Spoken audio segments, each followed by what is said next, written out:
ये तो दो अच्छाइयों पर हजरत मोहम्मद सल्लल्लाहु अलैहि वसल्लम चलते थे, और जो 5 सबसे बुरी बुराइयां हैं जो इंसानियत की दुश्मन हैं, उनके विरुद्ध सदैव खुद अमल किया और लोगों को अमल करने के लिए प्रेरित किया। वो बुराइयां क्या हैं?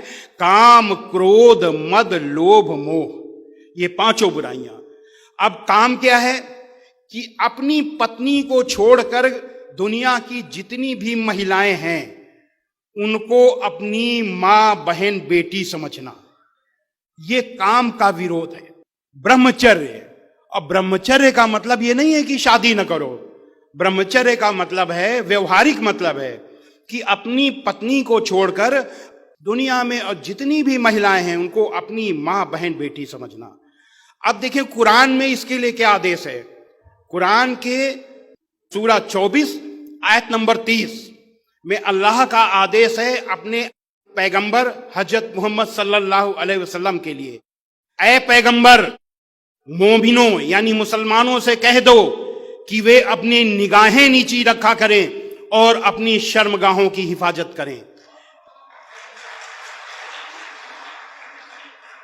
अब अभी तक तो ये हम जानते थे कि अगर कोई महिला मर्द को देखे, पराये मर्द को देखे तो निगाहें नीची कर ले, लेकिन कुरान ने हुक्म दिया महिला के लिए, यही हुक्म दिया और यही मर्द के लिए, पुरुष के लिए भी दिया कि जब पराई औरत देखो तो निगाह नीची करो और मर्यादा में रहो। उसके लिए कोई भी गलत चीज सोचो ना, तो उसको गलत निगाह से देखो और ना गलत सोचो। ये ब्रह्मचर्य का आदेश दिया। और सूरा 7 आयत नंबर 28 में अल्लाह बेहाई का हुक्म हरगिज नहीं देता। अब यहां देखें कि आपने इस विषय में कहा क्या, क्योंकि आप कहने के पहले यानी हजरत मोहम्मद सल्लल्लाहु अलैहि वसल्लम इस्लाम के अंतिम पैगंबर, कहने के पहले अपने अमल में लाते थे और तब बताते थे कि ये करिए। तो आपने क्या अमल किया कि आपने कहा तुम में से सबसे अच्छा आदमी वह है जिसका चरित्र सबसे अच्छा, जो चरित्रवान हो वही सबसे अच्छा आदमी है। यह काम, क्रोध, गुस्से का विरोध, ये इंसानियत के दुश्मन है, लड़ाई झगड़े के दुश्मन है। ये ऐसे दोष हैं जो इंसान को हैवान, शैतान बना देते हैं। अब क्रोध, गुस्से के बारे में कुरान का आदेश है सूरा 3 आयत नंबर 134 में, जो लोग तंगी और खुशहाली की हर हालत में अच्छे कामों के लिए खर्च करते हैं और गुस्से को रोकते हैं और लोगों की गलतियों को माफ करते हैं, तो अल्लाह ऐसे लोगों को पसंद करता है जो ऐसे अच्छे से अच्छा काम करते हैं। हजरत मोहम्मद सल्लल्लाहु अलैहि वसल्लम ने इस गुस्से को शांत करने का तरीका कैसे जाना? अल्लाह के हुक्म से जाना। अल्लाह ने हुक्म दिया कि इस गुस्से को शांत करने का तरीका है कि गलतियों को माफ करो।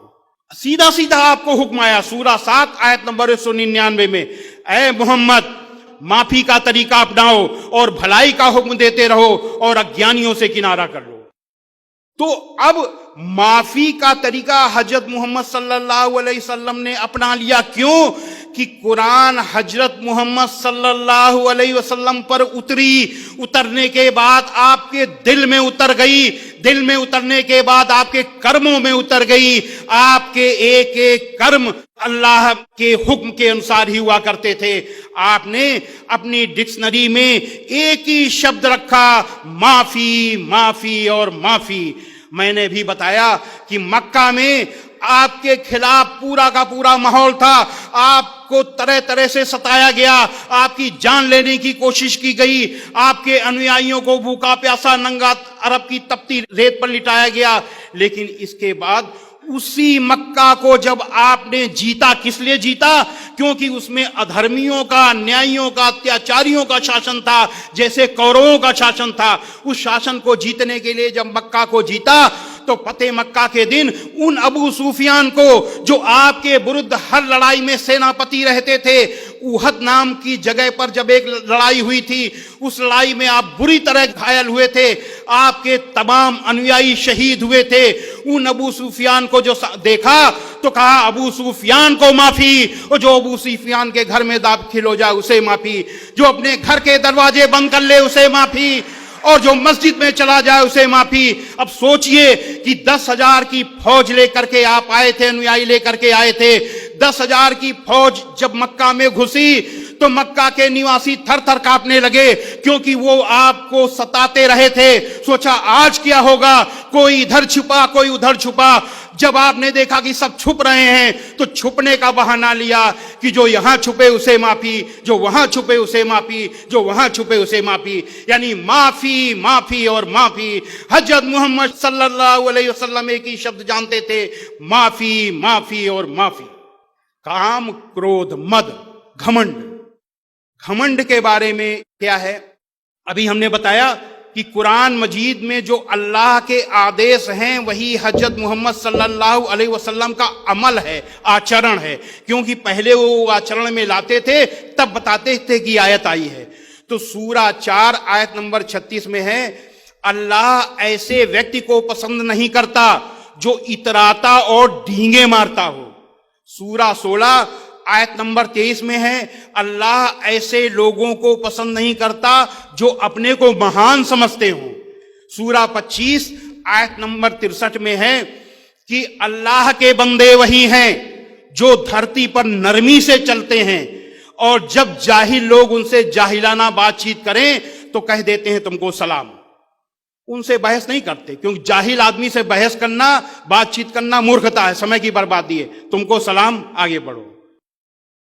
इसमें आपने कहा क्या, एक बार आपकी पत्नी हजरत आयशा उनका नाम था, तो उन्होंने बताया, एक बुखारी शरीफ की हदीस नंबर 6024 है, उसमें उन्होंने बताया कि कुछ यहूदी आपके पास आए और उन्होंने आपसे कहा कि तुम्हें मौत हो। तो मैंने सुना, मुझे गुस्सा आ गया, मैंने उनसे कहा तुम्हें मौत हो और लानत हो। तो आपने यानी हजरत मोहम्मद सल्लल्लाहु अलैहि वसल्लम ने फरमाया, ए आयशा जाने दो, ऐसा मत कहो। अल्लाह ताला हर काम में नरमी और शालीनता पसंद करता है। अब यहां पर मुझे एक बुढ़िया माई की सत्य घटना याद आ रही है। वो बुढ़िया माई आप ही के कबीले, कुरैश कबीले की थी, मक्का में रहती थी। जिस रास्ते से आप जाते थे आपसे इतना चिढ़ती थी कि उस रास्ते में वो बैठी रहती थी, और जब आप निकले तो उनके ऊपर, आपके ऊपर कूड़ा फेंक दे। रोज कूड़ा फेंकती थी, आप साफ करके चले जाते थे। एक बार कूड़ा नहीं फेंका, 2 बार नहीं फेंका, 3 बार नहीं फेंका। आपने सोचा बुढ़िया माई कहीं बीमार तो नहीं हो गई। आपने सोचा कि हमको जाना चाहिए, पता करना चाहिए, बुढ़िया माई बीमार हो गई हो शायद। आप घर के नजदीक गए, आपने आवाज दी, माई माई। बुढ़िया माई ने पूछा कौन? आपने जवाब दिया, मैं मोहम्मद। इतना सुनना था कि बुढ़िया माई बहुत जोर से नाराज हुई, बोली, ऐ मोहम्मद यहां कैसे आए? आपने बड़ी नरमी से जवाब दिया, माई 3 दिन से आपने मेरे ऊपर कूड़ा नहीं फेंका, मैंने सोचा कहीं आप बीमार तो नहीं हो गई, मैं आपको देखने चला आया। इतना सुनना था कि बुढ़िया माई फूट फूट कर रोने लगी, ए मोहम्मद आप कितने अच्छे हो, मैं कितनी बुरी हूं, मैं आपके ऊपर रोज कूड़ा फेंकती थी और आप मेरा हाल लेने आए हो। और अंतिम समय बुढ़िया माई आपकी अनुयायी बन गई। भलाई और बुराई बराबर नहीं हो सकती, तो लोगों की सख्त बातों का ऐसे तरीके से जवाब दो जो बहुत अच्छा हो। ऐसा करने से तुम देखोगे कि जिसमें और तुम में पहले दुश्मनी थी अब वो तुम्हारा गहरा दोस्त है। हजरत मोहम्मद सल्लल्लाहु अलैहि वसल्लम ने बुढ़िया माई से लड़ाई नहीं की, बुढ़िया माई से बदला नहीं लिया, बुराई का बदला बुराई से नहीं दिया। हजरत मोहम्मद सल्लल्लाहु अलैहि वसल्लम ने अपना आचरण इस तरीके से दिखाया कि बुढ़िया माई अंतिम समय आपकी अनुयायी हो गई, बुढ़िया माई का दिल जीत लिया। फिर मैं कह रहा हूं, इस्लाम दिल जीतने का मजहब है। काम, क्रोध, मद, लोभ, लालच, लालच के बारे में कुरान में क्या कहा गया है? लालच के बारे में है कुरान मजीद के सूरा 3 आयत नंबर 14 में, लोगों को मनपसंद चीजें, औरतें, औलाद, सोने चांदी के ढेर, चुने हुए घोड़े, मवेशी और खेती की जमीनें ये बहुत अच्छी लगती हैं, मगर ये चंद दिनों की दुनियावी जिंदगी के सामान है, थोड़े दिनों की। और सच तो ये है कि जो सबसे अच्छा ठिकाना है वो तो अल्लाह के पास है। आप लोगों ने सपना देखा होगा, अच्छा देखा, बुरा देखा, सपने में बहुत अच्छी अच्छी चीजें पाई, नींद खुली तो बड़ा दुख हुआ, रे रे रे सब चला गया। कहां चला गया? सपने में रह गया। आंख खुली, कुछ नहीं, सपने की चीज सपने में रह गई। बुरा सपना देखा तो आंख खुली, अरे रे बच गए। बुरा सपना सपने में रह गया, आंख खुली, कहीं कुछ नहीं। वो सपना 3-4 घंटे का है। वो ईश्वर इसलिए दिखाता है, झंझोड़ता है। ईश्वर दयालु है, कृपालु है, झंझोड़ता है कि देखो जैसे उस सपने की चीज वहीं छूट गई, वैसे यहां की चीज यहीं छूट जाएगी। इसलिए अच्छा काम करो, ईश्वर का नाम लो, यही साथ जाएगा। यहां आज तक कोई कुछ लेकर के नहीं गया। इसलिए आसक्ति मत रखो, लालच मत रखो। काम, क्रोध, मद, लोभ, मोह। मोह, जब मोह होता है तब अन्याय होता है। क्या है? मुसलमान भाइयों में धर्म बंधुत्व की भावना बहुत है, बहुत मोह है। एक मुसलमान को दूसरे, ये हम सत्य बैठ, हमने क्या कहा? धर्माचार्य को असत्य नहीं बोलना चाहिए, सत्य बोलना चाहिए। वो चाहे किसी को अच्छा लगे या बुरा लगे, लेकिन हो सत्य। सत्यम ब्रूयात प्रियम ब्रूयात न ब्रूयात सत्य प्रियम। सत्य बोलो, प्रिय बोलो, लेकिन ऐसा सत्य ना बोलो जो अप्रिय हो। लेकिन साथ में ये भी है कि वो सत्य जरूर बोलो, भले ही वो बुरा लगे। तो अब क्या है? धर्म बंधुत्व की भावना बहुत है। अगर मोहम्मद अहमद को पता चला कि हमीद से झगड़ा हो गया, रामचंद्र का झगड़ा हो गया, अरे हमीद से रामचंद्र का झगड़ा हो गया, डंडा लिया, हाकी लिया, जो मिला दौड़ पड़े और झगड़े पे पिल पड़े। ये क्यों? धर्म बंधुत्व की भावना। ये अच्छाई भी है, बुराई भी है। अच्छाई ये है कि चलिए बुरे समय में साथ देना। बुराई ये है कि कहीं ऐसा तो नहीं कि आप जो है क्या नाम अन्याय का साथ दे रहे हो। यहां अगर दंगा हुआ तो यहां दंगे का बदला, गिरडीह के दंगे का बदला धनबाद में नहीं हो सकता, धनबाद के दंगे का बदला गिरडीह में नहीं हो सकता। ये इस्लाम में सबसे बड़ा न्याय की बात बताई, वो आगे हम बताने जा रहे हैं। कुरान मजीद के सूरा 4 आयत नंबर 135 में है कि ऐ ईमान वालो, इंसाफ पर कायम रहो और अल्लाह के लिए सच्ची गवाही दो, चाहे इसमें तुम्हारा, तुम्हारे माँ बाप का या तुम्हारे रिश्तेदारों का नुकसान ही क्यों ना हो। इंसाफ पर कायम रहो। चाहे उसमें ये नहीं देखना कि किसका नुकसान है, कि हमारा ये कौन है, पहले इंसाफ देखो। और इससे भी आगे बढ़ के बात है, सूरा 5 आयत नंबर 8 में है, ऐ ईमान वालो, अल्लाह के लिए इंसाफ की गवाही देने के लिए खड़े हो जाया करो। तो लोगों की दुश्मनी तुमको इस बात पर तैयार न करे कि इंसाफ छोड़ दो। दुश्मन के लिए भी अल्लाह का हुक्म है कि इंसाफ की गवाही दो, उसके साथ इंसाफ करो, भले ही दुश्मन है, इंसाफ करो, बेइंसाफी न होने पाए। नहीं तो अल्लाह, अगर अल्लाह के, हम गैर मुस्लिमों को बता दें, बस थोड़ी सी बात रह गई है, गैर मुस्लिमों को बता दें कि कुरान में अल्लाह के आदेश मानने के लिए हर मुसलमान बाध्य है। तो अल्लाह का हुक्म ये है। अब आपने किया क्या? हजरत मोहम्मद सल्लल्लाहु अलैहि वसल्लम बहुत ही न्यायप्रिय थे। आपके दुश्मन, आपके विरोधी भी जानते थे कि वो हम विरोधी जरूर हैं, लेकिन न्याय की बात आएगी तो बिल्कुल न्याय करेंगे। एक बार एक यहूदी और एक मुसलमान का किसी बात पे झगड़ा हुआ। यहूदी सही जगह पर था किसी चीज को लेकर के, मुसलमान गलत था। तो मुसलमान ने सोचा कि इसका फैसला करवा लेते हैं और इसको अपनी बात बनवा लेते हैं। तो उसने सोचा कि ऐसा है कि हम तुम बेकार लड़ रहे हैं, चलो फैसला करवा लेते हैं, हजरत मोहम्मद सल्लल्लाहु अलैहि वसल्लम के पास चलते हैं और उनसे फैसला करवा लेते हैं। जब यहूदी ने आपका नाम सुना तो सोचने लगा बिल्कुल सही फैसला हो जाएगा, क्योंकि वो जानता था कि हम सही हैं। तो हाँ हाँ बिल्कुल बिल्कुल चलो। मुसलमान ने सोचा कि वो हजरत मोहम्मद सल्लल्लाहु अलैहि वसल्लम मुसलमान है, हम भी मुसलमान हैं, इसलिए हमारे फेवर में फैसला करेंगे। वो इस गलत फहमी में था। गए, दोनों ने अपनी बात बताई, आपने यहूदी के पक्ष में फैसला दे दिया। जब यहूदी के पक्ष में फैसला दे दिया तो मुसलमान को लगा, अरे ये तो बड़ा गड़बड़ हो गया, हम तो सोच रहे थे मेरा फैसला करेंगे, मैं मुसलमान हूं, ये तो बड़ा गलत हो गया। तो बाहर निकला, निकलने के बाद कहने लगा, देखो यार, फैसला जो है एक ठीक नहीं होता, कम से कम 2 फैसले होने चाहिए, 1 से 2 भला। तो ऐसा करते हैं कि हजरत उमर के पास चलते हैं, उनसे भी फैसला करा लेते हैं, वो उनकी बात बहुत मानते हैं हजरत मोहम्मद सल्लल्लाहु अलैहि वसल्लम।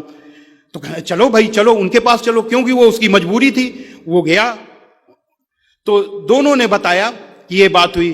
फिर यहूदी ने बताया, हम हजरत मोहम्मद सल्लल्लाहु अलैहि वसल्लम के पास गए थे, उन्होंने हमारे फेवर में फैसला दिया। तो हजरत उमर ने पूछा मुसलमान से, क्या ये सही बोल रहा है? क्या हाँ सही बोल रहा है। तो हजरत उमर ने तलवार उठाई और उससे मुसलमान से कहा कि अब जो मेरा फैसला होगा इससे होगा, ये तलवार से होगा। अब तुम्हारी गर्दन में तलवार चलेगी, तुम सीधा चले जाओ।